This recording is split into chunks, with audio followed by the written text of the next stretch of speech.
Pongal collections part 2 பார்த்துடலாமா? இது வரைக்கும் நம்ம பேஜில் இல்லாத ஒரு நியூ கலெக்ஷன்ஸாக நம்ம இப்போ லான்ச் பண்ணியிருக்கோம். இது என்னென்னு பார்த்தீங்கன்னா 3 பீஸ் செட் ரா சில்க்ல ஒரு சூப்பரான ஃபெஸ்டிவல் வேர். பொங்கலுக்கு நீங்கள் இது தாராளமாக வியர் பண்ணலாம், அவ்வளோ செம்மையாக இருக்கும். அதுவும் இல்லாமல் இப்போ ட்ரெண்டிங்கில் போயிட்டு இருக்க கலெக்ஷன்ஸ் இதெல்லாம்.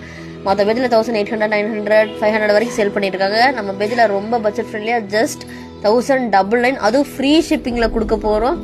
XXL மட்டும் பார்த்தீங்கன்னா ஒரு 50 ருபீஸ் எக்ஸ்ட்ரா வரும். மற்றபடி எல்லாமே பார்த்தீங்கன்னா ரொம்ப ரொம்ப ப்ரீமியம் குவாலிட்டியில் ஓவர்லாக்கு பேண்ட்டில் சைட் பேக்கெட்டோட வந்துருங்க. ஸோ குவாலிட்டி பற்றி நீங்கள் யோசிக்கவே வேணால், சூப்பராக இருக்கும். அதே மாதிரி 6 to 7 கலர்ஸ் தான் அவைலபிளாக இருக்குது ஒவ்வொரு சைஸுக்கும். ஸோ மறக்காமல் சீக்கிரமாக கிடைக்கிற நம்மளை டிஎம் பண்ணி உங்கள் ஆர்டரை ப்ளேஸ் பண்ணிக்கோங்க. இந்த மாதிரி கலெக்ஷன்ஸு ஆஃபர்ஸ்க்கு நம்ம பேஜை ஃபாலோ பண்ணிவிட்டு உங்கள் ஃப்ரெண்ட்ஸ் அண்ட் ஃபேமிலிஸ்க்கு ஷேர் பண்ணி விடுங்க. தேங்க்யூ.